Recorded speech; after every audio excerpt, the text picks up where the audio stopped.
باب صوم، پابندی شریعت، اس کی 6 فصلیں ہیں۔ فصل اول، کلام اکابر کی تطبیق۔ فصل دوم، اختلاط با خلق و احتیاط۔ فصل سوم، آداب بزرگاں۔ فصل چہارم، حسن معاملہ۔ فصل پنجم، ہدایت خلق، اور فصل ششم، اتباع سنت۔ فصل اول، کلام اکابر کی تطبیق۔ نقل ہے کہ حضرت مولانا مولوی غوث علی شاہ صاحب کی حال کی بابت گفتگو سنی کہ وہ قلندر مشرب تھے اور گفتگو ان کی ظاہراً بے باکانہ ہوا کرتی تھی۔ حضور علیہ الرحمہ نے فرمایا کہ سخن قلندراں یعنی قلندروں کی بات قلندر ہی سمجھ سکتے ہیں۔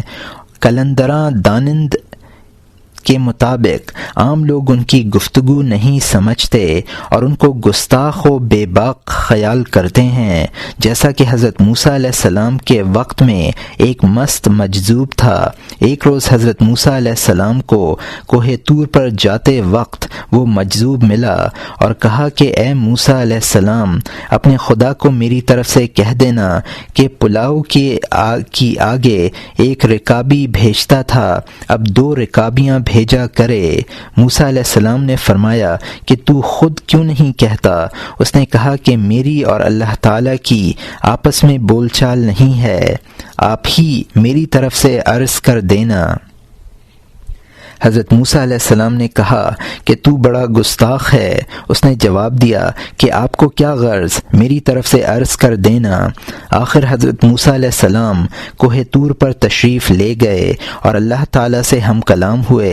جب واپس ہونے کا ارادہ کیا تو اللہ تعالیٰ نے فرمایا کہ اے موسیٰ، ہمارے مست مجذوب کی طرف سے بھی عرض کر دے وہ کیا کہتا تھا۔ حضرت موسیٰ علیہ السلام نے عرض کیا کہ یا بار الہ، وہ بڑا گستاخ ہے، اس کی طرف سے کیا عرض کروں۔ اللہ تعالیٰ نے فرمایا کہ وہ کیا کہتا تھا جس سے تم نے بے ادبی معلوم کی۔ حضرت موسیٰ علیہ السلام نے وہی فقرہ دہرایا تو اللہ تعالیٰ نے فرمایا کہ اے موسیٰ، وہ ٹھیک اور سچ تو کہتا تھا، کیونکہ ہمارے بالمشافہ کلام نبی ہی کر سکتا ہے، ولی کی کیا طاقت ہے جو بالمشافہ کلام کر سکے۔ اس نے سچ کہا کہ میری کیا مجال ہے کہ میں کلام کر سکوں بالمشافہ، لیکن دل اس کا میری محبت سے بھرا ہوا تھا، مگر زبان کو الفاظ کی اٹکل نہیں آئی، اور ہم دلوں کو دیکھتے ہیں۔ شعر: ما بروں را ننگریم وقال را، ما دروں را بن کریم او حال را۔ ترجمہ: ہمارے ہاں ظاہر داری اور خوبصورت انداز گفتگو کی اہمیت نہیں، بلکہ ہم تو صرف درد دل ہی کو قیمتی جانتے ہیں۔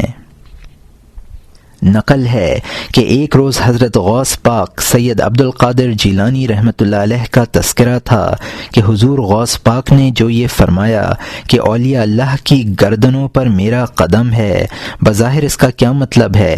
فرمایا یہ درست ہے کہ آپ کے وقت سے لے کر قیامت تک جس قدر لوگ قادریہ نسبت کو حاصل کریں گے، ان سب کی گردنوں پر آپ کا قدم مبارک ضرور ہوگا، کیونکہ نسبت قادریہ کی تکمیل اسی وقت ہوئی جب کہ آپ کا قدم مبارک ان کی گردنوں پر آئے گا۔ چنانچہ ہم نے بھی دیکھا ہے کہ ایک دفعہ ہم بغداد شریف کی طرف منہ کر کے حضرت پیران پیر رحمۃ اللہ علیہ کی روح سے فیض لے رہے تھے۔ ہم نے دیکھا کہ حضرت پیران پیر غوث پاک رضی اللہ عنہ کی روح مبارک ہماری گردن پر آ سوار ہوئی ہے، اور آپ کے دونوں پاؤں مبارک ہمارے گردن کے دونوں طرف سینے پر لٹکے ہوئے تھے۔ آپ نے فرمایا کہ مست راضی ہے، اس روز ہم کو بہت ہی فیض ہوا، بڑا استغراق اور جوش آیا اور نسبت قادریہ کی تکمیل ہو گئی۔ ایسے ہی ایک روز اجمیر شریف کی طرف منہ کر کے متوجہ ہو کر خواجہ معین الدین چشتی علیہ الرحمہ کی روح سے فیض لے رہے تھے۔ آپ کی روح مبارک ظاہر ہوئی، آپ نے نسبت چشتیہ وارد کر کے فرمایا کہ تم کو ہماری طرف سے بھی اجازت ہے۔ ایک شخص راہ تک کا رہنے والا حضور علیہ الرحمہ کے پاس بیٹھا تھا۔ آپ نے فرمایا حضرت خواجہ صاحب کی طرف سے نسبت چشتیہ کی اجازت ہو گئی ہے، اور فرمایا کہ پہنچاؤ۔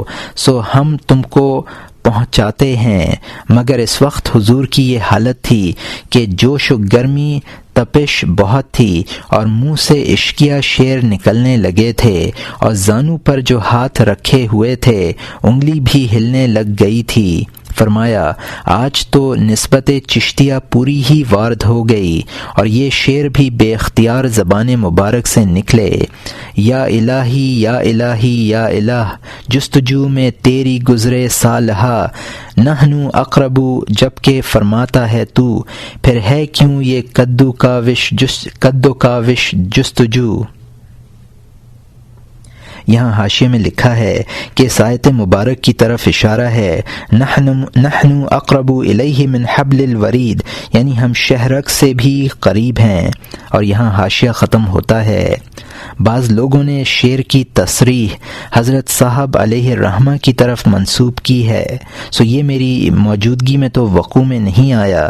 شعر یہ ہے، انبیاء و اولیاء یکجان و تن، ذات شاں باشد خدا بشنو زمن۔ ترجمہ، انبیاء و اولیاء دراصل جسم و جان میں ایک ہی ہیں۔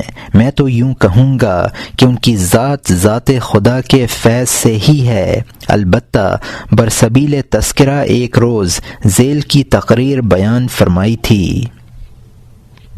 ارشاد، ایک دفعہ انبیاء علیہم السلام اور اولیاء اللہ کا ذکر تھا۔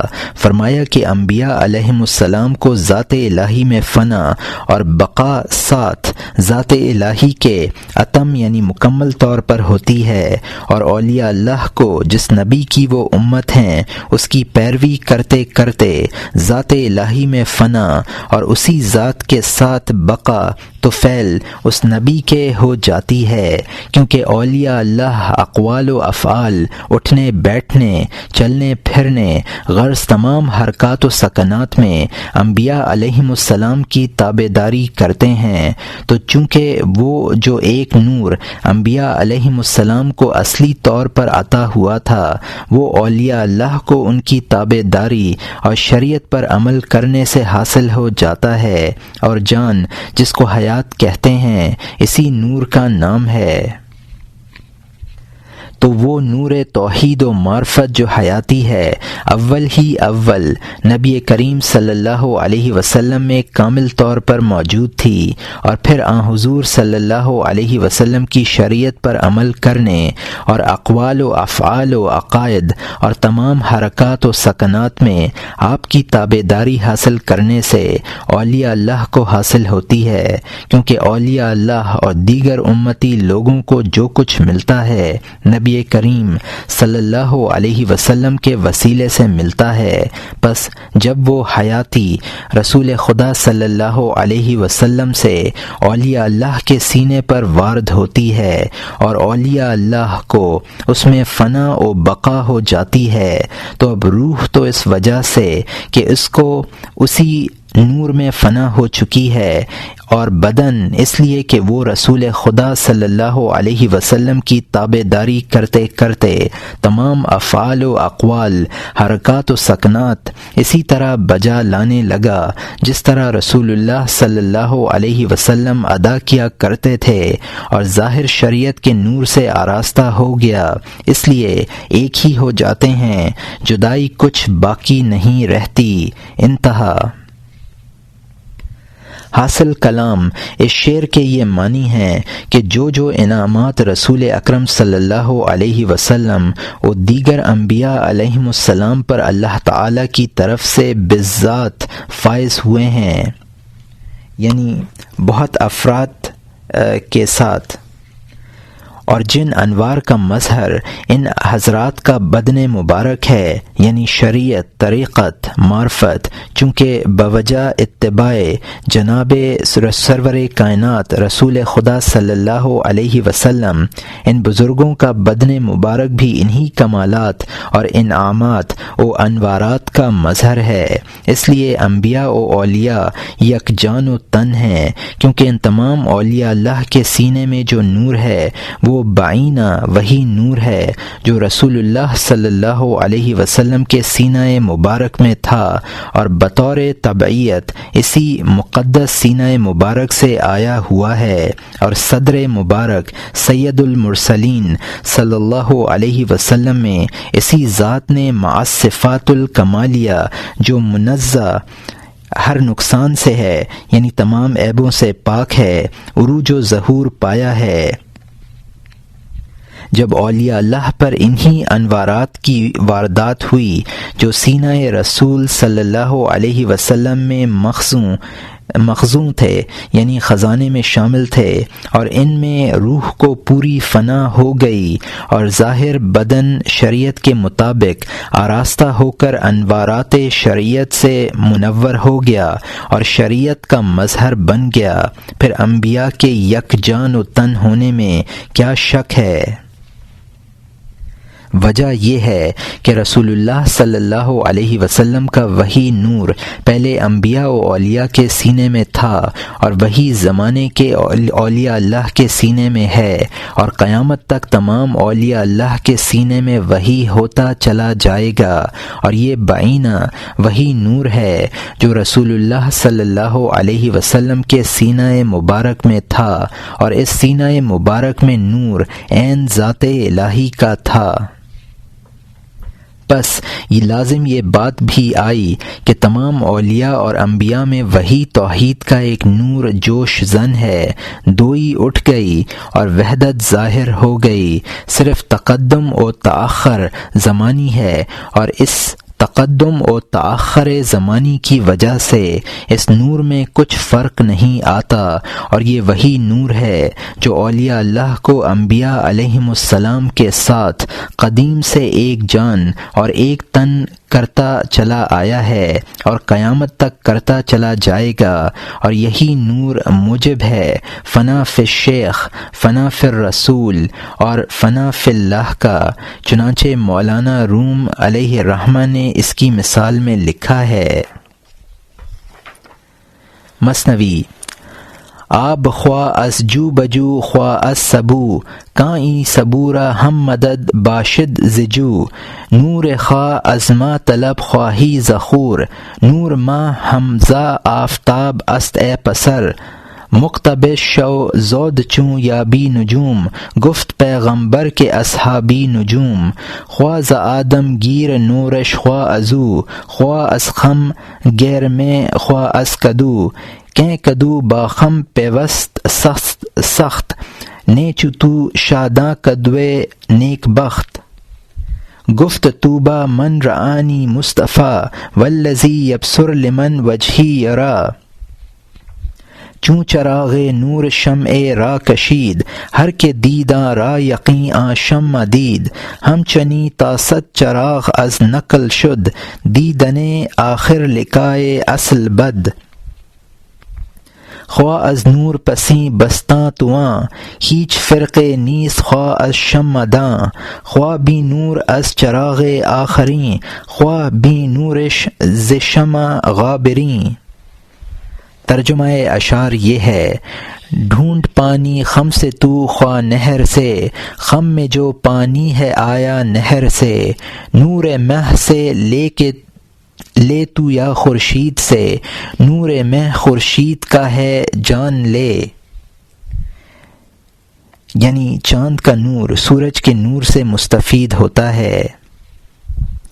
نور چن جلدی جو تو پائے نجوم، قول پیغمبر ہے اصحابی نجوم۔ یہاں حاشیے میں لکھا ہے اس حدیث مبارک کی جانب اشارہ ہے۔ ترجمہ: میرے سب صحابی ستاروں کی مانند ہیں، تم جس کی اقتدا کرو گے ہدایت پا جاؤ گے۔ اور یہاں حاشیہ ختم ہوتا ہے۔ نور لے آدم سے یا اس مہ سے لے، میں تو خم سے لے یا شیشے سے لے، خم سے یہ شیشہ ہے رکھتا اتصال، وصل کا شیشہ نہیں تیری مثال۔ بولے طوبیٰ من رآنی مصطفیٰ والذی یبصر لمن وجہی یرا۔ یہاں حاشیے میں لکھا ہے یہ اس حدیث مبارک کی طرف اشارہ ہے۔ ترجمہ: جس نے مجھے دیکھا اس نے بے شک حق تعالی کو دیکھا۔ اور یہاں حاشیہ ختم ہوتا ہے۔ جو چراغ ایک نور سے روشن ہوا، شمع اس نے دیکھی جس کو دکھا، سو چراغ اس سے اگر روشن ہوئے، دیکھ آخر کا چراغ اول سا ہے۔ خواہ چراغ آخری سے نور لے، خواہ لے تو شمع سے نے فرق ہے، خواہ چراغ آخری کا نور دیکھ، خواہ شمع اولی کا نور دیکھ۔ مولانا روم علیہ الرحمہ نے ثابت کیا ہے کہ جس طرح مٹکے اور نہر کا پانی ایک ہے، اور جو پانی مٹکے کے اندر ہے وہ بھی نہر ہی سے آیا ہوا ہے، علی ھذا القیاس ایک شمع سے ایک چراغ جلایا، دوسرا جلایا، تیسرا جلایا، وَهْلُمَّ جَرَّ یعنی چراغ روشن ہو، 100 چراغ جلائے تو ظاہر ہے کہ جو نور شمع میں ہے وہی نور پہلے چراغ میں، اور وہی نور دوسرے میں، وہی تیسرے میں، علی ھذا القیاس سب سے آخر چراغ میں بھی وہی نور ہے جو شمع میں ہے۔ پس جس طرح شمع سے لے کر سب سے آخر والے چراغ تک سب چراغ ایک جان اور ایک تن کہلانے کے مستحق ہیں، اسی طرح انبیاء و اولیاء بھی ایک جان اور ایک تن ہیں، مقصود اصلی یعنی توحید اور معرفت اور محبت ہیں۔ اس سے یہ نہیں لازم آتا کہ اولیاء و انبیاء مراتب میں مساوی ہیں، نہیں، نبی کا بڑا اعلیٰ مرتبہ ہوتا ہے، بڑے سے بڑا ولی نبی کریم صلی اللہ علیہ وسلم کی قدم مبارک تک پہنچ سکتا ہے۔ انبیاء و اولیاء یک جان و تن ہیں۔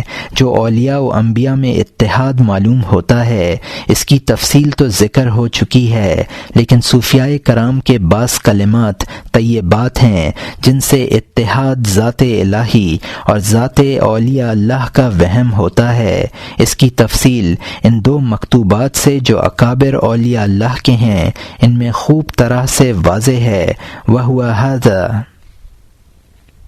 حضرت مولانا شاہ عبد الرحیم صاحب رحمۃ اللہ علیہ والد حضرت شاہ ولی اللہ صاحب رحمۃ اللہ علیہ اپنے ایک مکتوب میں اس طرح تحریر فرماتے ہیں: چوں فیض رسد چشم و اشود و تمام فیض مقدس بینی و بعد از استقر با اسرار فیض اقدس رسی، چندہ افاظہ و فیض بینی کے از افاظہ و فیض از بصیرت مستتر گرد او بجز فیاض ہیچ نہ بینی، چوں سعادت ازلی در رست و کمال ایمان و ایقان نصیب تو گرد داز ہما فیوز فائی شوی و با فیاض باقی گردی۔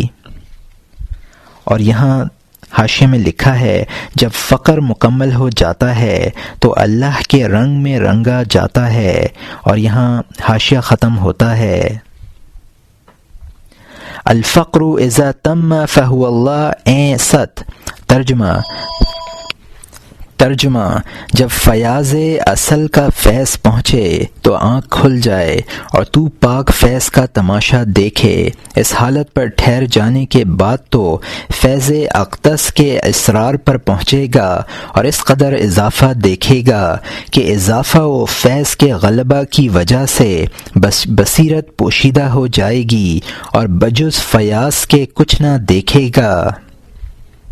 جب سعادت ازلی پہنچے گی، کمال ایمان اور کمال یقین تجھ کو نصیب ہو جائے گا اور تو اس وقت تو تمام فیوز سے فانی ہو کر فیاض کے ساتھ باقی ہو جائے گا۔ الفقر اذا تم فهو اللہ کی یہ معنی ہیں۔ اور حضرت مجدد صاحب رحمۃ اللہ علیہ مکتوبات جلد اول کے مکتوب نمبر 265 میں ارشاد فرماتے ہیں: وآنچہ از بعض عبارات صوفیہ معنی اتحاد مفہوم میں شود خلاف مرادہ ایشاں است۔ زیرا کہ مراد ایشاں ازیں کلام کے مہم اتحاد ست الفقر اذا تم فهو اللہ آنست کہ چوں فقیر تمام شود و نیستی محض حاصل آید باقی نمے ماند مگر اللہ تعالی نہ آ کہ آ فقیر بخدا متحد میں شود خدا گردو کہ آ کفر و زندقہ است تعالی سبحانہ عما یتوہم الظالمون علوا کبیرا و حضرت خواجہ قد سرہ میں فرمودند کہ معنی عبارت ان نحن نہ آنست کہ من حقم بلکہ آنست کہ من نیستم و موجود حق است۔ ترجمہ، اور وہ جو صوفیوں کی بعض عبارات سے معنی اتحاد سمجھے جاتے ہیں یہ ان کی مراد کے خلاف ہیں، کیونکہ اس کلام الفقر اذا تم فهو اللہ سے جو کہ موہم اتحاد ہے یعنی وہم میں ڈالنے والا، یعنی جس سے اتحاد کے وہم کا شبہ ہو سکتا ہے، ان کی یہ مراد ہے کہ جب فقیر پورا ہو جاتا ہے اور نیستی محض حاصل ہو جاتی ہے تو باقی نہیں رہتا مگر اللہ تعالی، نہ یہ کہ وہ فقیر خدا کے ساتھ متحد ہو جاتا اور خدا بن جاتا ہے، کیونکہ یہ کفر اور زندقہ ہے۔ بہت ہی بلند ہے وہ پاک ذات ان ظالموں کے توہمات سے، اور حضرت خواجہ قدس سرہ فرماتے تھے کہ عبارت ان الحق یعنی یہ کلمہ جو منصور حلاج کے مغلوب الحالی میں نکلے تھے، یعنی الفاظ کے معنی ہیں میں حق ہوں، کہ یہ معنی نہیں کہ میں حق ہوں بلکہ اس کے یہ معنی ہیں کہ میں نیست ہوں اور خدا موجود ہے۔ ارشاد، ایک روز ارشاد فرمایا کہ حضرت بایزید بسطامی رحمۃ اللہ علیہ نے فرمایا ہے کہ خدا تعالیٰ کو میں نے پا لیا مگر محمد رسول اللہ صلی اللہ علیہ وسلم کے خیمے تک نہ پہنچ سکا۔ پھر فرمایا، سنا ہے کہ حضرت بایزید بسطامی رحمۃ اللہ علیہ نے 30 سال تک قلب پر مجاہدہ کیا۔ جب پورے 30 برس گزر چکے تو مجاہدہ سے نکلے، آپ نے دیکھا قلب کی اصلاح ویسے تو بہت کچھ ہو گئی ہے مگر ابھی کچھ ریشے باقی ہیں۔ پھر مجاہدہ میں مشغول ہو گئے اور 30 برس ہی پھر مجاہدہ کیا۔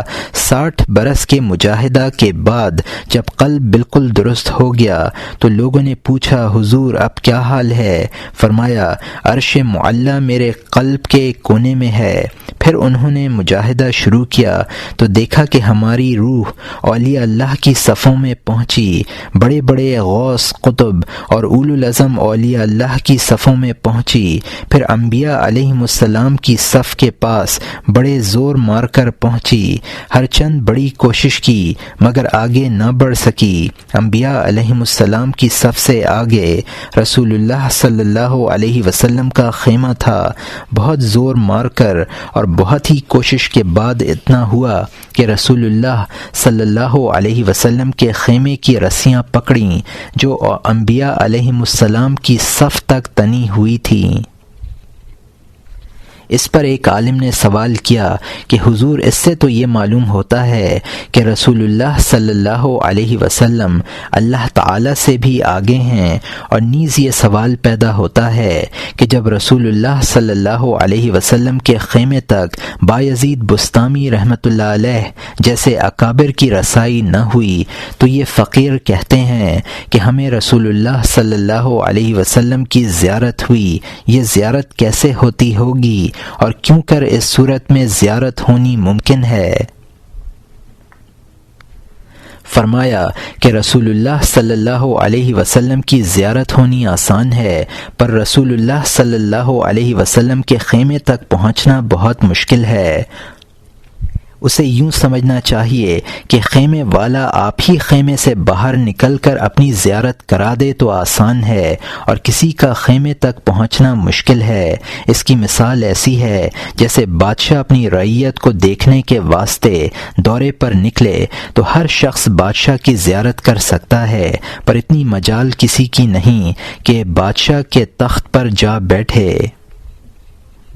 پھر فرمایا جب اللہ تعالیٰ کی صفت علمی نے ظہور فرمایا اور نور کا بے تہا دریا موجیں مارنے لگا، اور پھر اسی صفت علمی کی تجلی کے نور سے تمام انبیاء علیہم السلام کی پاک روحیں پیدا کی گئیں، اسی نور کی بے تہا دریا کا نام حقیقت محمدیہ صلی اللہ علیہ وسلم ہے، اور بایزید بستامی رحمۃ اللہ علیہ کی مراد محمد صلی اللہ علیہ وسلم کے خیمے سے یہی حقیقت محمدیہ صلی اللہ علیہ وسلم ہے، اور اللہ تعالیٰ کے قرب میں رسول اللہ صلی اللہ علیہ وسلم کا مقام بھی یہی حقیقت محمدیہ صلی اللہ علیہ وسلم ہے، جس کا نام تعین اول ہے۔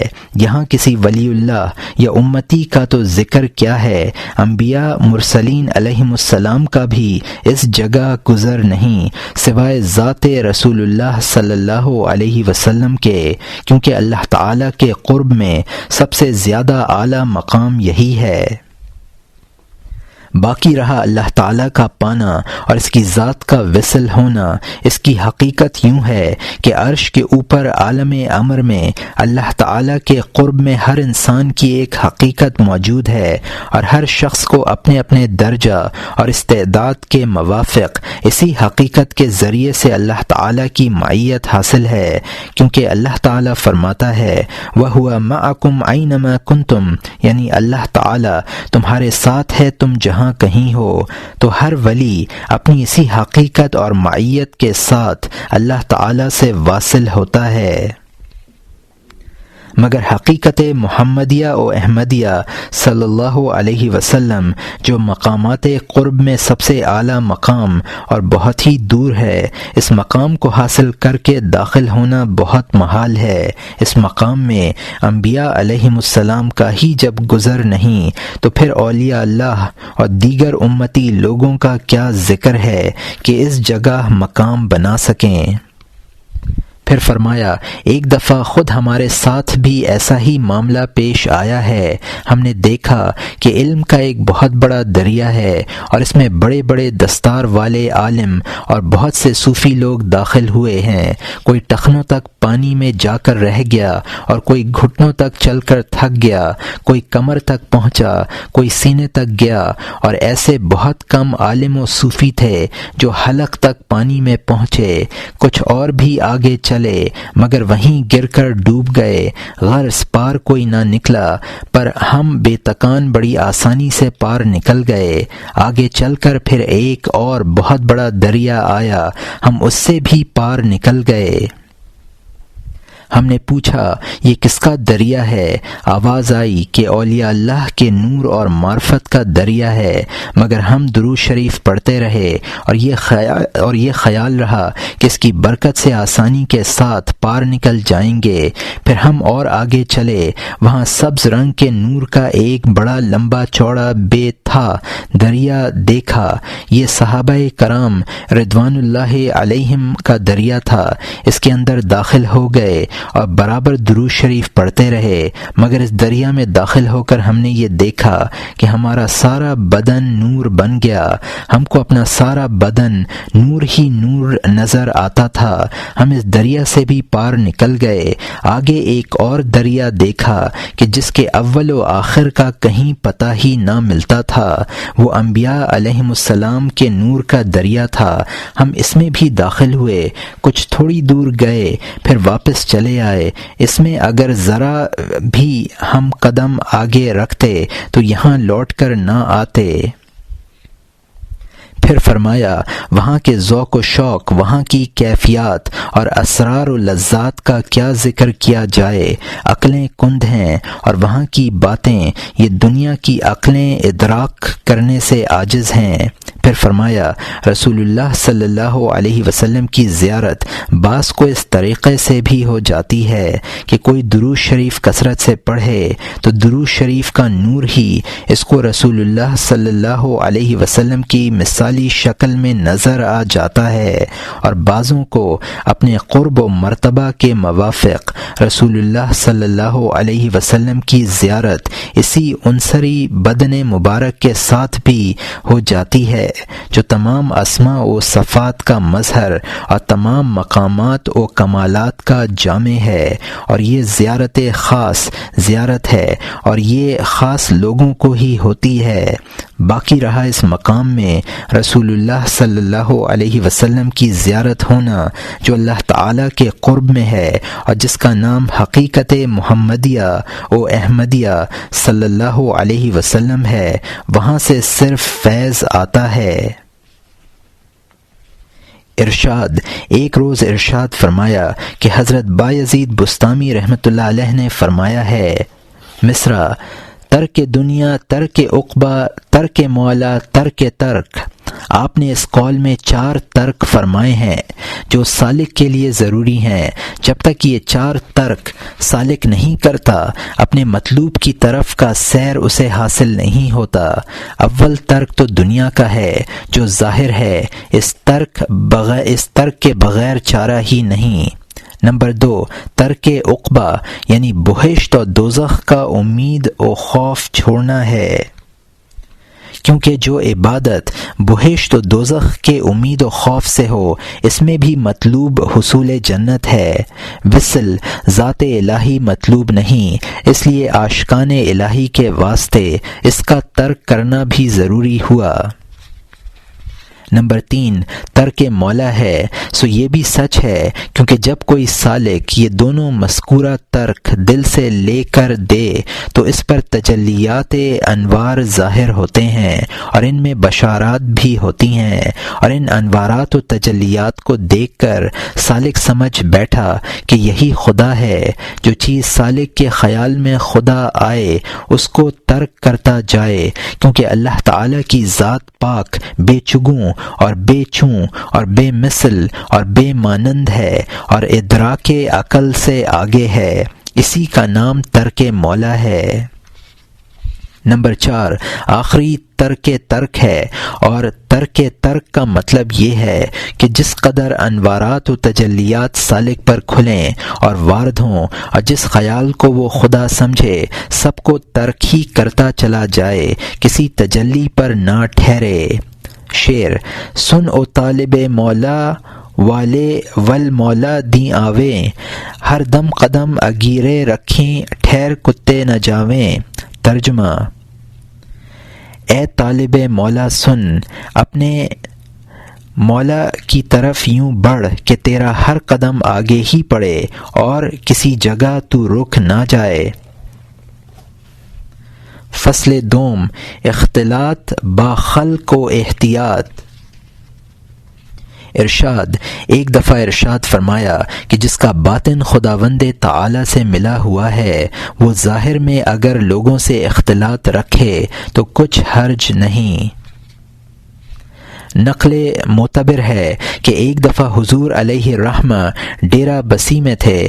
میرا ملہی صاحب یا عاشق شاہ میں آپ نے دیکھا کہ بہت عمدہ اور قیمتی گھوڑے پر نہایت اعلیٰ درجے کا لباس پہنے ہوئے ایک شخص دور سے چلا آ رہا ہے۔ اس پر بڑے اعلیٰ مقام کا فیضان پڑ رہا تھا۔ حلیہ اس کا یہ تھا کہ داڑھی چڑھی ہوئی تھی اور مونچھیں بڑی بڑی، ہاتھوں میں مہندی لگی ہوئی، چوڑی دار چست پاجامہ، لیس دار ٹوپی، ٹیڑھی سر پر، ایک نہایت عمدہ قیمتی گھوڑے پر سوار، غرض پوری بانک پن سے جا رہا تھا۔ آپ نے آدمی اس کے بلانے کو بھیجا۔ اس نے آدمی کو آتا ہوا دیکھ کر سڑک سے نیچے دوسری جانب کو گھوڑا اتار لیا تاکہ چھپ کر نکل جائے۔ جب وہ بہت دور نکل گیا تو حضور نے باطنی کشش کی تو وہ فوراً بے اختیار چلا آیا اور گھوڑے سے اترتے ہی ہاتھ باندھ کر عرض کیا کہ حضور میرا راز کسی پر ظاہر نہ کرنا۔ حضور نے اسے فرمایا کہ تم نے جو اس نعمت کو چھپا رکھا ہے اور خلقت خدا گمراہ گمراہ ہو رہی ہے اور ضرورت ہدایت کی ہے، تم کو اس کا خوف نہیں آتا؟ اس نے کہا کہ حضور، مجھے اندیشہ ہے کہ میں لوگوں کے اختلاط میں یعنی لوگوں سے میل جول میں کہیں اپنے درجے سے نہ گر جاؤں۔ آپ نے فرمایا کہ بالفرض تو نے ہدایت نہ کی اور نہ تو درجے ہی سے گرا، تب بھی تجھ کو یا مخلوق خدا کو کیا فائدہ ہوا اور تیرا عروج کس کام آیا؟ مراتب جو ہدایت امت سید المرسلین صلی اللہ علیہ وسلم کی وجہ سے نصیب ہوتے، اس سے بھی گمراہی ہوتی ہے، اور جو ترقی قرب الہی میں ہوتی ہے اس سے محرومی۔ اگر اکیلا آدمی بخشا گیا تو کمال مرد خدا کا نہیں، وہ نادم ہوا اور توبہ کی اور حضور سے عرض کیا کہ حضور میرے اجرائے ہدایت کے لیے ہمت فرمائیں۔ چنانچہ حضور نے اس کو فیض دیا، اس نے فیض لیا اور پھر وہاں سے جاتے ہی اپنا تمام لباس اور شکل شریعت کے موافق بنا کر ہدایت خلق میں مصروف ہو گیا۔ پھر فرمایا کہ جب فقیر باعث ہدایت ہو اور اس سے فیضان جاری ہو کر دوسرے پر اثر ہوتا ہو تو اس کو چھپانا نہیں چاہیے، بلکہ چاہیے کہ لوگوں کو ہدایت کرے اور خدا تعالی کی طرف بلائے۔ ارشاد، ایک دفعہ فرمایا کہ وہ شخص بڑا نقصان دینے والا ہے جس کا ظاہر درویشانہ ہو اور باطن میں دنیا دار، ایسے آدمی سے ہمیشہ الگ رہنا چاہیے۔ یہ فرما کر ارشاد ہوا کہ حضرت غوث الاعظم رضی اللہ تعالی عنہ کی کتاب فتوح الغیب میں ہم نے سنا ہے کہ آدمی 3 قسم کے ہوتے ہیں۔ نمبر 1، وہ نہ جن کی زبان ذکر خدا کرے اور نہ دل۔ نمبر 2، وہ لوگ جن کی زبان ذکر کرے دل کو خبر نہ ہو۔ نمبر 3، وہ لوگ جن کی زبان بھی ذکر خدا ہی میں مشغول ہو، دل بھی ذکر خدا میں۔ سو اول گروہ کی صحبت زہر کا اثر رکھتی ہے، اس سے دور بھاگنا چاہیے، اور دوسرے گروہ کی صحبت میں جو نفع نہیں تو ضرر بھی نہیں، اور تیسرے گروہ کی صحبت اکثیر کا حکم رکھتی ہے، ان کی ایک دم کی صحبت 100 سال کی عبادت کے برابر ہے۔ شعر، یک زمانہ صحبت با اولیاء بہتر از 100 سالہ طاعت بے ریا۔ ترجمہ، اولیاء اللہ کی صحبت میں کچھ عرصہ گزارنا 100 سالہ بے ریا عبادت سے بہتر ہے۔ ارشاد، ایک روز فرمایا، فقیر کو ہر وقت ہوشیار رہنا چاہیے۔ بہت سے ایسے ہیں کہ دن بھر یاد خدا تعالی کی اور رات کو کسی کی غیبت کر کے تمام نیکیاں ہلاک کر دیں، اور کسی نے رات بھر عبادت کی اور جاگا، صبح کو دنیا کے لوگوں میں گیا اور کسی کی برائی کی، حسد کیا اور نیکیوں کو برباد کر دیا۔ تو چاہیے کہ ہر وقت اپنے اعمال کی نگہداشت رکھے، ضائع نہ ہونے دے، یعنی سحر کے وقت اپنے تمام اعمال کا محاسبہ کرے کہ اس قدر نیکیاں ہیں اور اتنی برائیاں۔ نیکیوں کو خدا تعالی کی طرف منسوب کر کے ان پر شکر بجا لائے، اور برائیوں کو اپنے نفس کی طرف منسوب کر کے استغفار پڑھے۔ ارشاد، حضور علیہ الرحمہ کی یہ عجیب عادت مبارک دیکھی کہ اگر مجمع میں تشریف فرما ہوتے اور پانی وغیرہ کوئی شے طلب فرماتے تو وہ حسب معمول ڈھکی ہوئی تو ہوتی ہی تھی، مگر اس شے کے لانے والے کو باہر ہی ٹھہرا کر انگلی سے کے اشارے سے فرماتے کہ اس طرح چکر لگا کر لاؤ۔ لوگ اس امر کو وہم وغیرہ پر محمول کیا کرتے۔ ایک روز راقم نے دریافت کیا کہ کیا وجہ ہے؟ فرمایا کہ اکثر ایسے لوگ بھی باہر سے آ کر بیٹھتے ہیں جن کے ساتھ بلیات ہوتی ہیں، اور ان بلیات کا اثر اس چیز پر بھی پڑتا ہے جو ان کے پاس کو گزرے، اس واسطے ہم اشارہ سے ان کو سمجھا دیتے ہیں کہ ان سے الگ ان لوگوں کے پاس سے لاویں جن کے ساتھ بلیات نہیں ہیں بلکہ ان پر انوارات نازل ہوتے ہیں۔ اور اکثر ایسا بھی ہوتا تھا کہ حضور کے پاس کوئی شخص کپڑا وغیرہ یا کچھ اور نقدی و جنس لایا، حضور نے واپس فرما دی اور قبول نہ کی۔ پوچھنے پر فرمایا، اس شے کے ساتھ بلیات تھیں، اس وجہ سے ہم نے نہیں لیں، اور فرماتے کہ اشیاء کے ساتھ بلیات کئی قسم کی ہوتی ہیں، بعض کے استعمال سے طاقت عبادت کم ہو جاتی ہے، بعض سے بیماری وغیرہ ہو جاتی ہے، بعض سے اور نقصان ہوتے ہیں، بعض کی وجہ سے فتنہ و فساد پیدا ہو جاتے ہیں، تو ان سے احتیاط لازم ہے۔ ارشاد: ایک دفعہ کوئی شخص بیماری کے صدقے کا گوشت پکا کر لایا، حضور نے اس کے لینے سے تمام درویشوں کو منع فرما دیا، کسی نے نہ لیا مگر ایک درویش نے باہر جا کر لے کر اس کو کھا لیا۔ کھانے کے ساتھ ہی اس کو زور سے بخار چڑھا اور صدقہ دہندہ مریض کو آرام ہو گیا، کیونکہ وہ بھی بخار ہی میں مبتلا تھا۔ جب حضور کو خبر ہوئی، فرمایا کہ صدقہ دے، چنانچہ اس نے دے دیا، تب آرام ہوا۔ فصل سوم آداب بزرگاں۔ ارشاد: ایک روز سائیں عبد الکریم عرف مغلی شاہ حضور علیہ الرحمہ کی خدمت مبارک میں حجرہ کے اندر تھے۔ حضور کو ان سے بہت محبت تھی، بعض وقت فرط محبت سے سینہ مبارک پر ڈال لیا کرتے تھے۔ اس وقت فرمانے لگے: مغلی شاہ، تیرے نزدیک ہم کیسے ہیں؟ انہوں نے جواب دیا کہ حضور، اور تو مجھے کچھ خبر نہیں، اتنا جانتا ہوں کہ زندوں میں تو حضور جیسا کوئی ہے نہیں، قبروں میں کوئی ہو تو مجھے خبر نہیں۔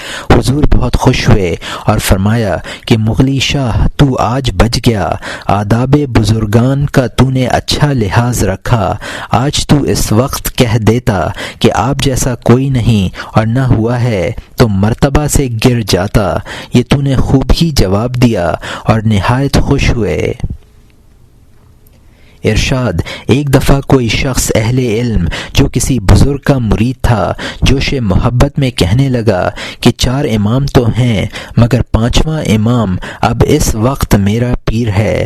حضور نے فرمایا کہ اس طرح نہیں کہنا چاہیے، یہ بے ادبی ہے، مگر وہ نہ مانا بلکہ اسی پر اڑا رہا۔ چنانچہ کچھ تھوڑے ہی عرصے کے بعد وہ پیر سے منحرف ہو گیا اور کہنے لگا کہ یہ میرا پیر ہی نہیں ہے اور میں اس کا مرید ہی نہ تھا اور اس کو فقیری وغیرہ کچھ نہیں آتی۔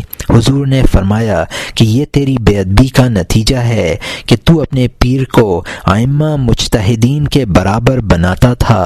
پیر کے ساتھ اور اعتقاد رکھنا تھا۔ امام کی بہت عالی شان ہوتی ہے اور اپنے دل میں جو محبت یا جس قدر عقیدہ ہو پوشیدہ رکھ، لوگوں کے سامنے نہ کہو۔ اس طرح فتنہ دین میں برپا ہوتا ہے۔ مذاہب اربعہ کی امامت ختم ہو چکی ہے، کسی ائمہ دین کی برابری دینے میں ان کی بے ادبی ہے، یہ ان کی ارواح طیبہ کی غیرت ہے، یہ درست نہیں، اور ان کی غیرت ہوتی ہے۔ باقی عقیدتاً جس قدر محبت ہو اپنے پیشوا کو سمجھے اور ظاہر وہی الفاظ ہوں جو موافق شریعت کے ہوں۔ اگر ایسا کرے تو تمام اولیاء اللہ خاص کر خواجگان نقشبندی بہت ہی ناراض ہوتے ہیں، کیونکہ اس میں التزام شریعت کا بہت ضروری ہے اور اعلیٰ درجے کا ہے۔ فصل چہارم حسن معاملہ۔ ارشاد: ایک حافظ گنگوہ کا رہنے والا نادار تھا اور وہ رہنے والا تھانے دار تھا اور وہ کسی جرم میں قید ہو گیا۔ اس نے شاہ صاحب علیہ الرحمہ کی خدمت میں خط تمام کیفیات کا مفصل لکھ کر عرض کیا کہ حضور دعا فرما دیں، اپیل منظور ہو جائے، جرم سے بری ہو جاؤں، ملازمت بحال رہے اور ساتھ ہی ترقی مل جائے۔ جب وہ خط حضور کے سامنے پڑھا گیا تو کسی شخص نے پاس سے عرض کیا کہ حضور، اس نے تو ساری ہی دعاؤں کے واسطے عرض کر دیا، کوئی بات بھی نہیں چھوڑی، ایک دو دعا ہوتی تو کوئی مذائقہ نہ تھا۔ اس پر آپ مسکرائے اور فرمایا، اچھا سب دعا کرو کہ خداوند اس کی اپیل منظور ہو جائے اور جرم سے بری ہو جائے، اسے ملازمت مل جائے اور ساتھ ہی ترقی بھی ہو جائے۔ پھر فرمایا، خدا تعالی کے نزدیک کوئی بڑی بات ہے کہ یہ تمام باتیں ایک ساتھ ہو جائیں؟ اس نے اچھی دعا کرائی ہے، اس کو خدا تعالی پر بھروسہ ہے اور ہمیں اللہ کا بندہ سمجھ کر اس نے ہمارے پاس لکھ بھیجا، اور اللہ تعالی ہر بات پر قادر ہے، پھر ہمارا کیا حرج ہے؟ تھوڑے دنوں کے بعد اس کا خط آیا جس میں لکھا تھا کہ خدا تعالی نے حضور کی دعا کے صدقے سے مجھے قید سے رہائی دے دی، اور جو باتیں میں نے خط میں عرض کی تھیں وہ سب حاصل ہو گئیں، اور اللہ تعالی نے ساتھ ہی ترقی بھی عطا فرما دی۔ ارشاد: ایک مرتبہ مغرب کے بعد ایک قریب البلوغ لڑکا حاضر خدمت ہوا۔ وہ کسی کا مرید تھا، گو کچھ حاصل نہیں ہوا تھا، لیکن پیر نے ویسے ہی کہہ دیا تھا کہ تیرے لطیفے پورے ہو گئے ہیں۔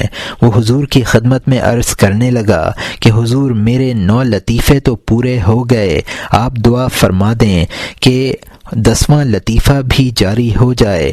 آپ نے فرمایا: بندے، اللہ دے، تو بڑا ہی اچھا آدمی ہے، ہمارے تو لطیفے ابھی طے نہیں ہوئے۔ حاضرین مجلس کپڑے منہ کے سامنے کر کے مسکرانے لگے، مگر آپ نے ان کی طرف کچھ التفات نہ کی اور نہایت نرمی سے اس لڑکے کے ساتھ باتیں کرتے رہے۔ لوگوں نے اس خیال سے کہ شاید اس میں کچھ مصلحت ہو مسکرانا بند کر دیا اور خاموش ہو گئے۔ آپ نے لڑکے سے مخاطب ہو کر فرمایا: تو بڑا ہی اچھا آدمی ہے، تیرے 9 لطیفے پورے ہو گئے، تو ہمارے واسطے دعا کر کہ ہمارے لطیفے بھی پورے ہو جائیں۔ اس نے بے تکلف کہا کہ حضور آپ تو بزرگ ہیں، میرے واسطے دعا فرمائیں۔ آخر آپ نے دعا کے واسطے ہاتھ اٹھائے تو اس کو فوراً جذب ہو گیا اور بال بال سے ذکر جاری ہو گیا۔ ارشاد: ایک مرتبہ امبالہ میں ایک بڑا نامی اور طاقتور زبردست ہندوؤں کی طرف سے پہلوان آیا تھا۔ امبالہ کے مسلمانوں کی طرف سے ایک تیلی پہلوان اس کے ساتھ لڑنے کے واسطے مقرر کیا گیا۔ امبالہ والا تیلی اس ہندوؤں کے پہلوان کے مقابلے میں قد و قامت، طاقت اور فن کشتی غرض سب باتوں میں کم تھا۔ جس دن اس کی کشتی تھی وہ تیلی اس خیال سے کہ شاید ہار جاؤں اور سب مسلمانوں کو ناحق خفت ہو، چند آدمیوں کو ساتھ لے کر دعا کرانے کے لیے حضرت شاہ صاحب کی خدمت میں حاضر ہوا۔ ظہر کا وقت تھا اور میں بیٹھا ہوا طالب علموں کو پڑھا رہا تھا۔ پہلے وہ میرے ہی پاس آیا اور مدعا ظاہر کیا۔ حضرت شاہ صاحب رحمۃ اللہ علیہ اس وقت بیت الخلاء میں تھے۔ میں نے اس کو سختی اور غصے کے ساتھ کہا: بے وقوف، تو نماز نہیں پڑھتا؟ جب تو ہی خدا کے سامنے نہیں گرتا تو اللہ تعالیٰ اسے کیوں کر تیرے سامنے گرائے گا؟ جا، کہاں دعا کرانے آیا ہے؟ ساتھ والوں میں سے کسی نے کہا: میاں، ان سے کیا لیتا ہے؟ یہ تو مولوی لوگ ہیں، ان کا کام ہی ہدایت کرنا ہے، وقت بے وقت چلو حضرت شاہ صاحب کی خدمت میں چلیں، وہ فقیر ہیں، فقیروں میں رحم زیادہ ہوتا ہے۔ تھوڑی دیر وہ وہیں کھڑا رہا۔ اتنے میں شاہ صاحب استنجا خشک کرتے ہوئے بیت الخلاء سے باہر تشریف لائے۔ وہ پہلوان فوراً حضور کے قدموں میں گر پڑا اور مدعا ظاہر کیا۔ آپ نے فرمایا: او جا، جس طرح ہمارے مولوی صاحب نے کہا ہے جا کے نماز پڑھا کرو، جا، تو اسے جاتے ہی گرا لے گا، اور جا نماز پڑھنا۔ اور محبت سے اس کی پیٹھ ٹھونکی۔ وہ میدان کشتی میں گیا اور جاتے ہی زبردست پہلوان کو گرا لیا، اور کشتی مارتے ہی حضرت صاحب علیہ الرحمہ کی خدمت میں سلام کرنے کو حاضر ہوا، پھر پکا نمازی ہو گیا۔ ارشاد: ایک روز کوئی شخص حضرت صاحب رحمۃ اللہ علیہ کے پاس 10 روپے لے کر آیا۔ آپ کی عادت مبارک یہ تھی کہ جو شخص آپ سے تعویذ لینے آتے تھے یا دم کرانے تو کسی درویش سے کرا دیتے، اور اگر پھر کچھ نظر یا شیرینی وغیرہ لاتا اور کہتا کہ یہ اس کا عوض ہے تو آپ قبول نہ فرمایا کرتے بلکہ واپس کر دیا کرتے تھے۔ اس شخص نے عرض کیا کہ حضور، میں نے آپ سے ایک مرتبہ دعا کرائی تھی، اللہ تعالی نے میرا وہ کام پورا کر دیا، میں آپ کے واسطے یہ نظر لایا ہوں، اس کو قبول فرمائیں۔ حضور نے فرمایا: نہ ہم نے تیرے واسطے کبھی دعا کی ہے اور نہ ہم کو یاد ہے اور نہ ہم یہ نظر لیں گے۔ اس نے عرض کیا حضور یہ سچ ہے، نہ آپ نے دعا کی نہ میں نے دعا کے واسطے عرض کیا، اصل بات یہ تھی کہ حصول مدعا کی نیت سے حضور کی خدمت میں حاضر ہوا تھا، کیونکہ مجھے معلوم تھا کہ عقیدت کے ساتھ جو شخص کسی بزرگ کے پاس نیت سے جاتا ہے تو اللہ تعالیٰ اس کی وہ غرض پوری فرما دیتا ہے۔ میں بھی اسی نیت سے حاضر ہوا تھا اور صرف دل میں خیال کر لیا تھا، حضور سے دعا کے واسطے عرض کیے بغیر ہی اس عقیدت کی وجہ سے اٹھ کر چلا گیا۔ رب تعالیٰ نے میرا وہ کام بخیر کر دیا۔ میں یہ تحفہ حضور کی خدمت میں پیش کرتا ہوں، اللہ کے واسطے منظور فرمائیں۔ آپ نے منظور فرما لیا اور حاضرین مجلس کی طرف مخاطب ہو کر فرمایا کہ اکثر ایسا ہوتا ہے اور متقدمین اکابر اولیاء اللہ کا تو یہ حال تھا کہ جب کوئی شخص کسی غرض کی نیت کر کے گھر سے چلا تو راستے ہی میں وہ غرض پوری ہو جاتی تھی۔ مگر اب زمانہ نبوت کے بعد کی وجہ سے وہ بات تو نہیں رہی، مگر ہاں اتنا پھر بھی ضرور ہے، اور یہ جو کچھ اس نے بیان کیا سب سچ ہے۔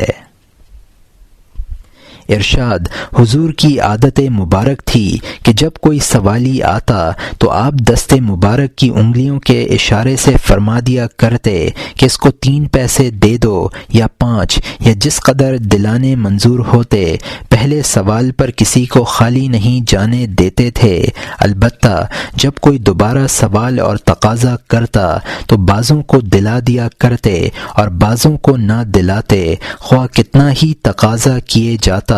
وجہ یہ کہ آپ فرمایا کرتے تھے کہ ایسے موقعوں پر 2 طرح کی تجلیات کا ورود ہوتا ہے، نمبر 1 تجلی رضا کا اور نمبر 2 تجلی غضب کا۔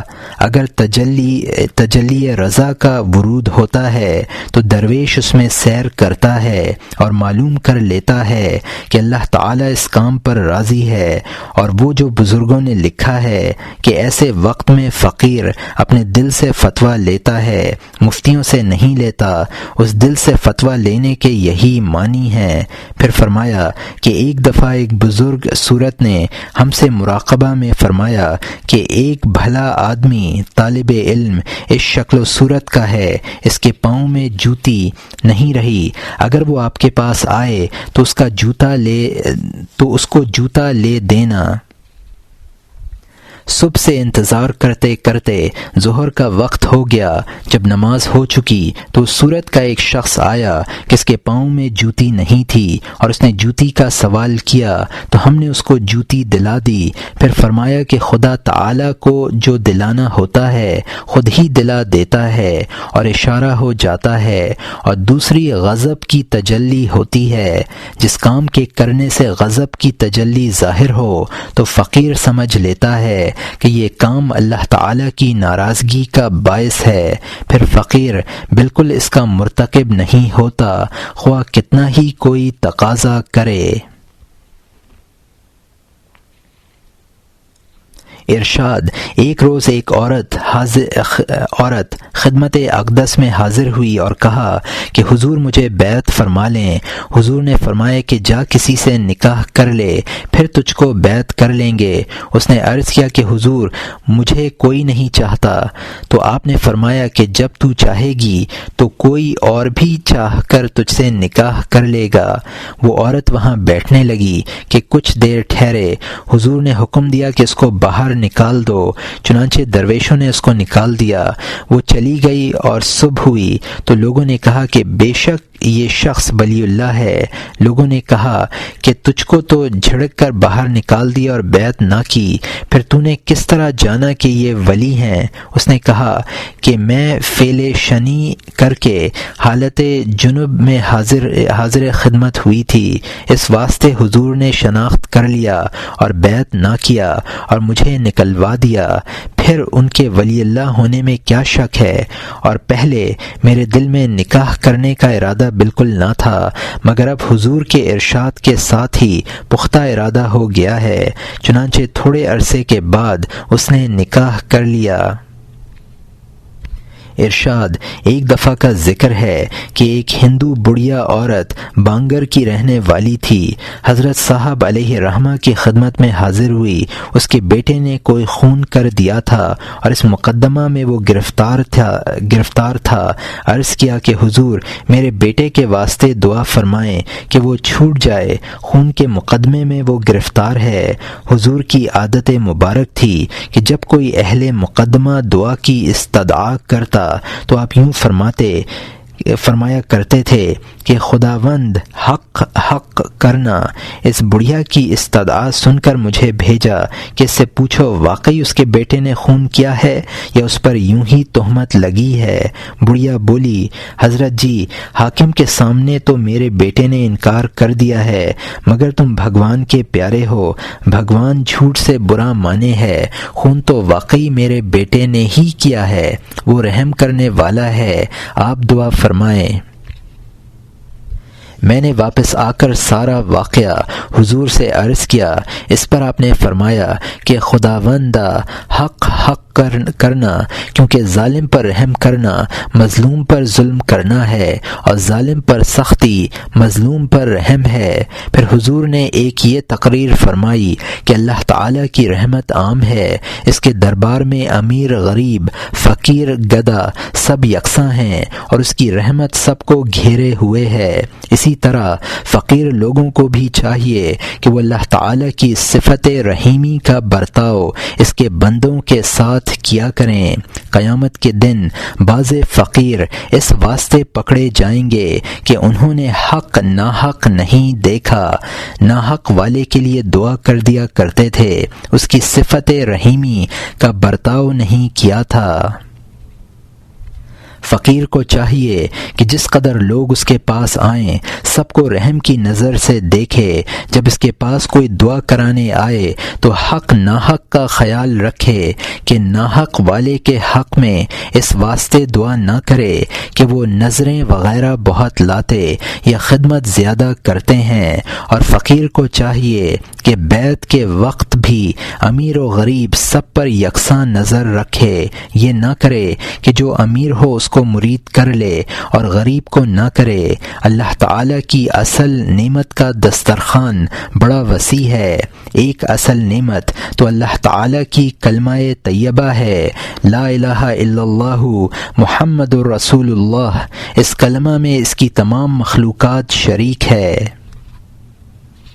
امیر، وزیر، بادشاہ، غریب، تیلی، سید، جولاہ، پٹھان اور جو کوئی مسلمان ہو سب کے واسطے یہی ایک کلمہ ہے۔ یہ بات نہیں کہ امیروں اور بادشاہوں کے واسطے کوئی چھوٹا سا کلمہ ہو جس میں کچھ محنت نہ کرنی پڑے، اور فقیروں اور غریبوں کے واسطے بڑا سا کلمہ ہو جس میں زیادہ دیر لگے اور محنت بہت کرنی پڑے، بلکہ سب کے واسطے ایک ہی کلمہ ہے جس کے بارے میں رسول اللہ صلی اللہ علیہ وسلم نے فرمایا کہ جس نے لا الہ الا اللہ محمد الرسول اللہ کہہ دیا وہ بہشتی ہو چکا۔ اور اسی اصل نعمت کے دسترخوان میں سے ایک نماز ہے، اس میں بھی سب برابر ہیں۔ یہ نہیں کہ چھوٹی ذات والوں کو زیادہ رکعتیں پڑتی ہو اور بڑی ذات والوں کو کم، یا امیروں بادشاہوں کے واسطے تھوڑی نماز ہو اور غریبوں کے واسطے زیادہ، بلکہ سب کے ذمے یکساں ہیں۔ پھر جماعت ہے کہ امیروں بادشاہوں کے واسطے کوئی الگ جگہ امتیاز کی نہیں، بلکہ امیر غریب بادشاہ فقیر محتاج سب ایک ہی صف میں کھڑے ہوتے ہیں۔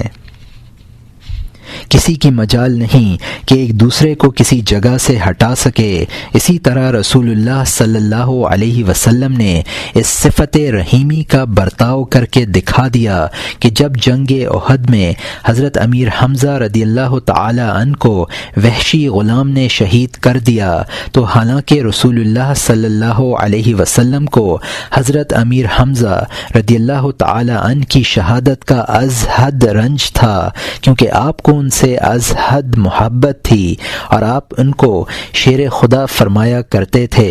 باوجود اس قدر رنج کے جب وحشی غلام نے خدمت بابرکت رسول اللہ صلی اللہ علیہ وسلم میں حاضر ہو کر عرض کیا کہ یا رسول اللہ صلی اللہ علیہ وسلم مجھے مسلمان کر لیں اور میرا ایمان قبول فرمائیں، تو رسول اللہ صلی اللہ علیہ وسلم سے گزشتہ رنج کا کچھ خیال نہ فرمایا اور حکم دیا کہو لا الہ الا اللہ محمد الرسول اللہ۔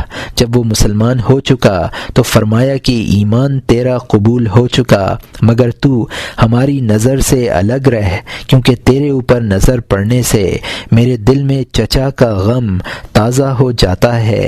جب وہ چلا گیا تو فرمایا جو شہید ہوا وہ بھی، جس نے شہید کیا وہ بھی، دونوں بہشتی ہیں۔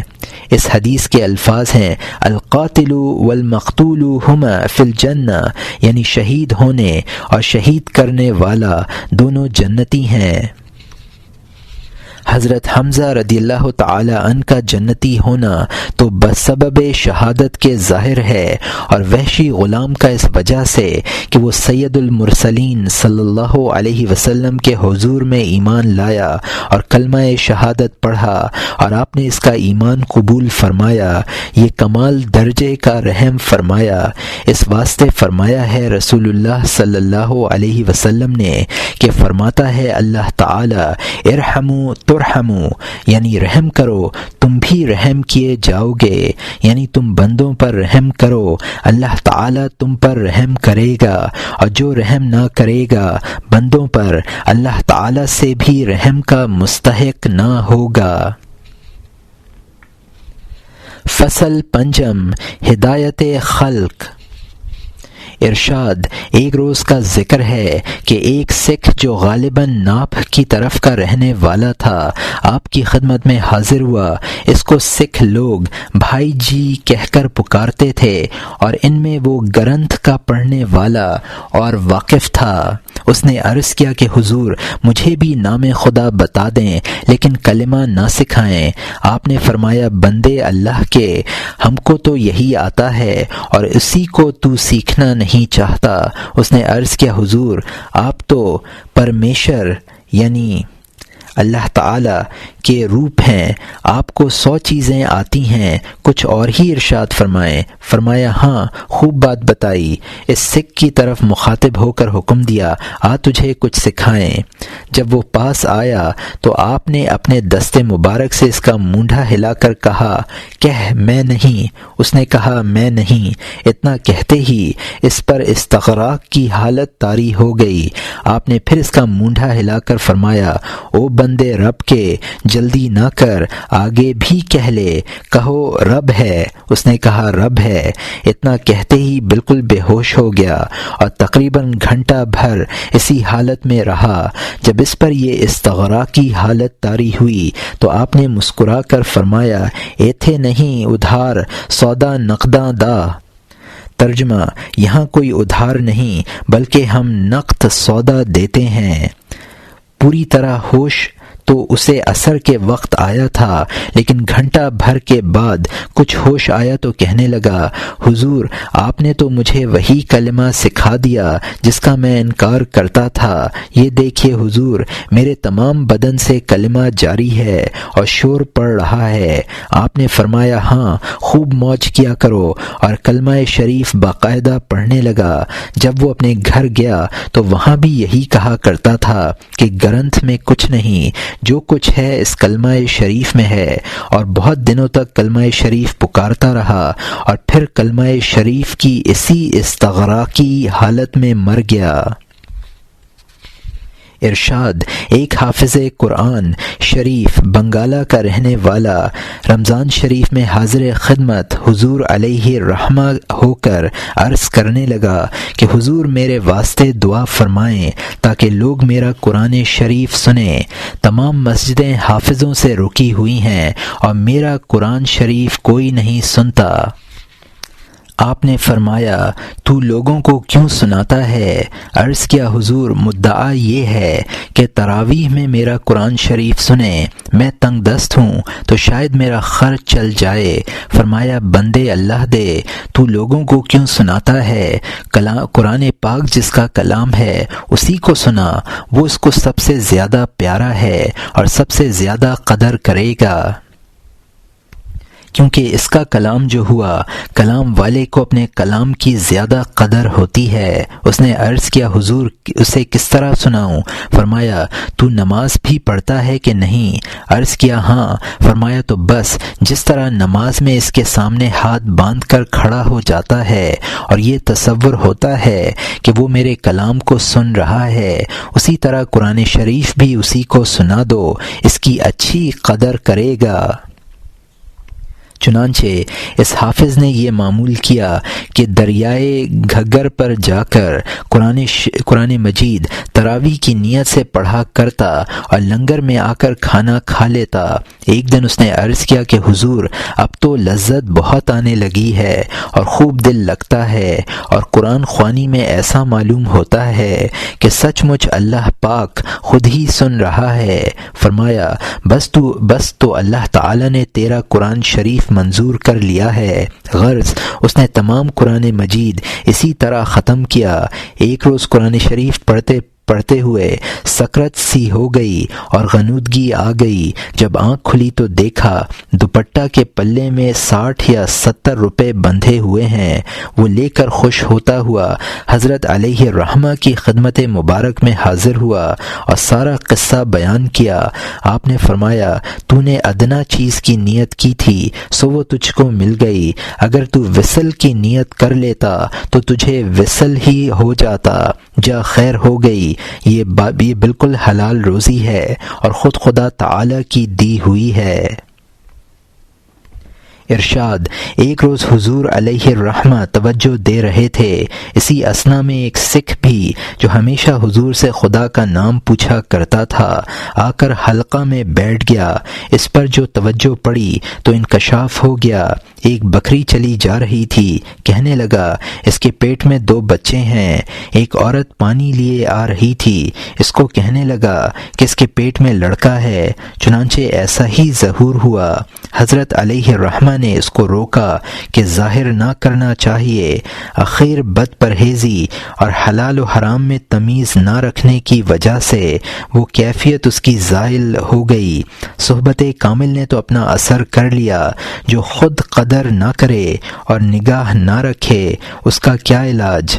جب لعل مل جائے تو چوروں سے محفوظ رکھنے کی کوشش کرے۔ ارشاد ایک شخص بابو کیول کشن نامی امبالہ کا رہنے والا تھا، جو کہ ہمیشہ خفیہ نماز روزہ وغیرہ ادا کیا کرتا تھا، حتیٰ کہ نماز تراویح رمضان شریف عرصے تک میرے پیچھے اس نے ادا کی۔ میں نے چند بار اس کو کہا کہ تو ظاہر طور پر کیوں مسلمان نہیں ہو جاتا؟ کہنے لگا کہ میری ایک بہن ہے، اس کی شادی کر لوں تو ہو جاؤں۔ ایک روز میں نے اس سے اس کا باعث پوچھا، کہنے لگا کہ میں اکثر حضرت شاہ صاحب کی خدمت میں حاضر ہوتا تھا اور ان سے محبت تھی۔ ایک روز اتفاقیہ میں حضور کی توجہ میں بیٹھ گیا، جس کا نتیجہ یہ ہوا کہ میری روح ہمیشہ آسمانوں پر عروج کرنے لگ گئی اور تمام بدن سے کلمہ طیبہ کا ذکر ہونے لگا۔ ایک توجہ کی برکت سے 7-8 ماہ تک برابر روح کا عروج رہا اور انکشافات اور کیفیات بیان کیں۔ ارشاد ایک دفعہ میاں جی عبد القادر پٹیالہ گئے، وہاں ایک فقیر ملا۔ وہ کہنے لگا کہ اگر پتھر یا لکڑی کا قلب بنا کر میرے آگے رکھا جائے اور میں اس پر توجہ دوں تو ذکر اللہ اس سے بھی جاری ہو جائے، اور حضور علیہ الرحمہ کی نسبت کہا کہ وہ فقیر نہیں بلکہ عامل ہیں۔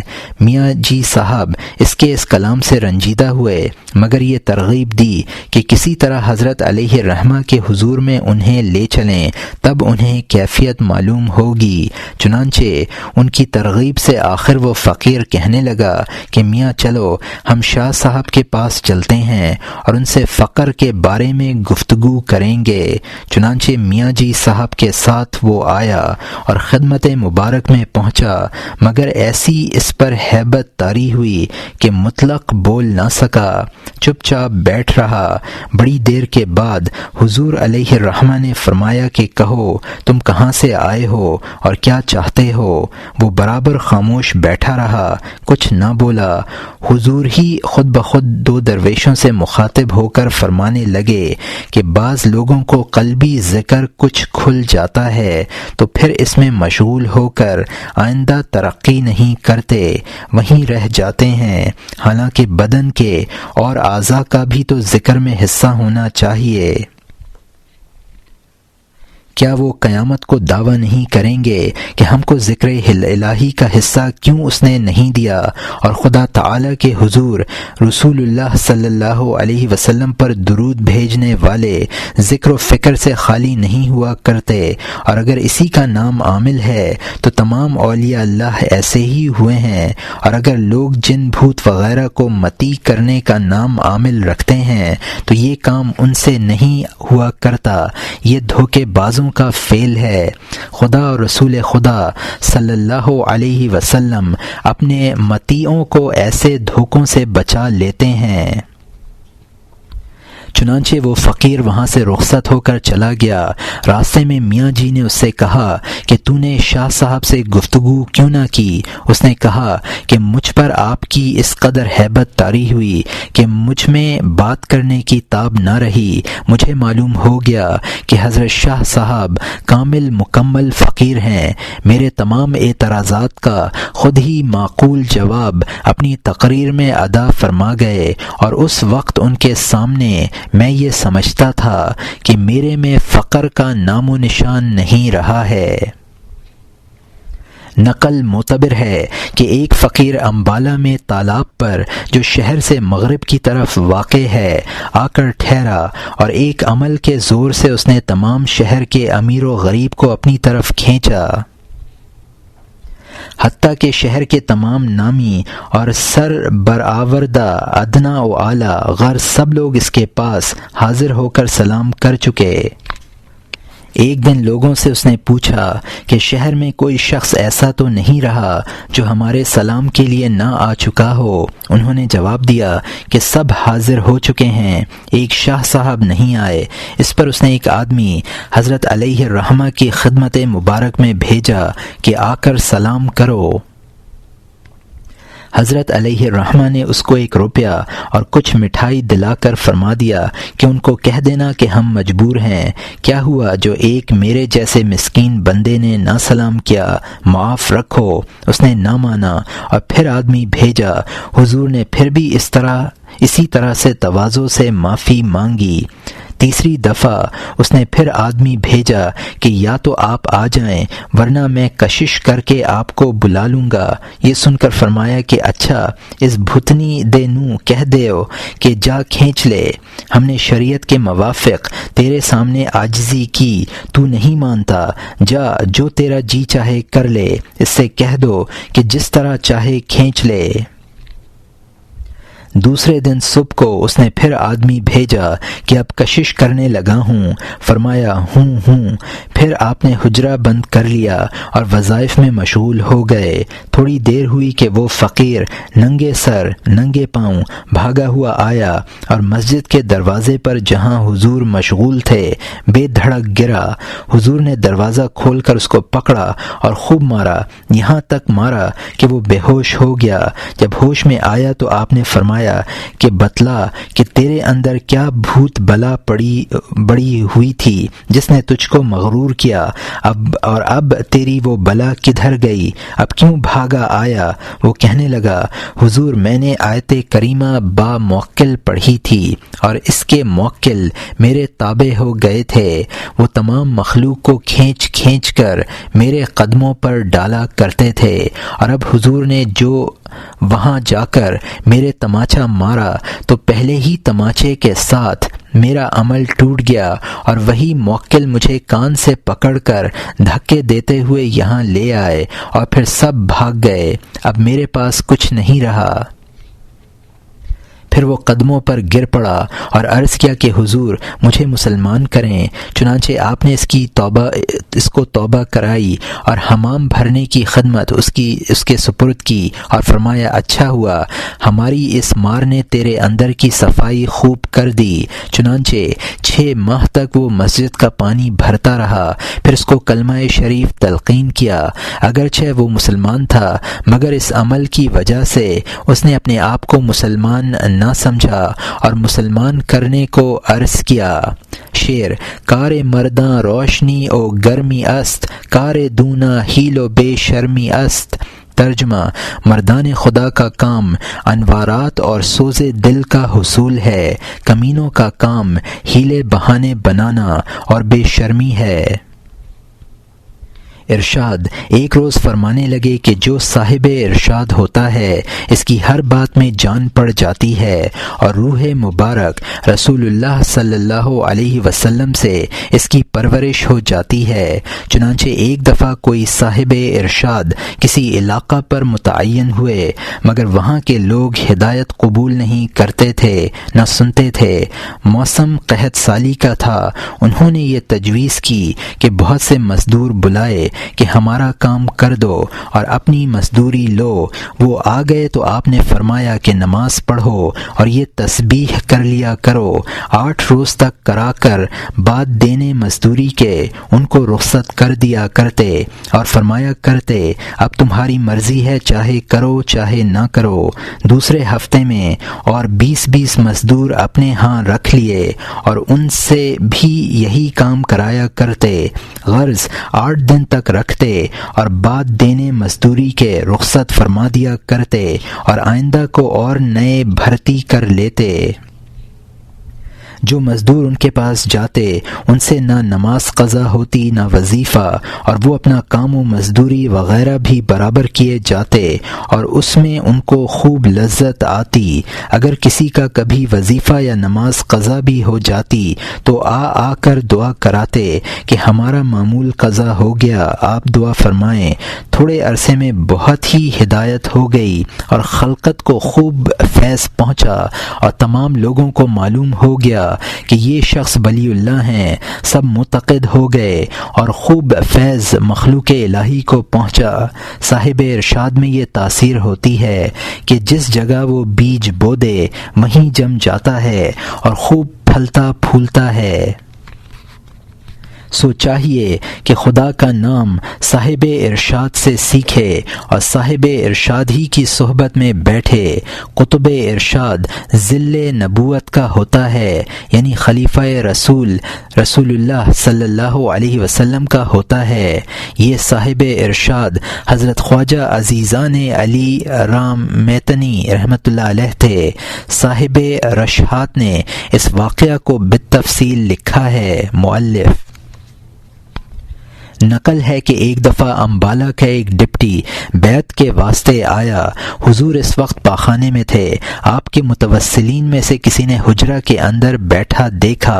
حضور جب فارغ ہو کر تشریف لائے تو فرمایا اندر کون ہے، اس کو باہر لے آؤ، اور حضور ریتی میں جا کر کھڑے ہو گئے۔ وہ بھی باہر آ گیا۔ فرمایا کہو کیا کہتا ہے۔ اس نے عرض کیا حضور مجھ کو بیعت فرما لیں۔ حضور نے فرمایا اچھا تو درود شریف پڑھا کر، ہم تجھ کو بیعت نہیں کرتے کیونکہ تو یہاں ڈپٹی ہے۔ لوگ ہم کو تنگ کریں گے کہ اس کے پاس ہماری سفارش کر دو۔ ہم کو کیا خبر کون حق پر ہے کون ناحق پر، بے فائدہ بار ہم پر ہوگا۔ جب تم پینشن لے لو گے اس وقت تم کو بیعت کر لیں گے اور رخصت کر دیا، مگر طریق تلقین پورا ارشاد فرما دیا۔ چنانچہ اسے اسی وقت فیضان ہو گیا اور ذکر و شغل میں لگ گیا۔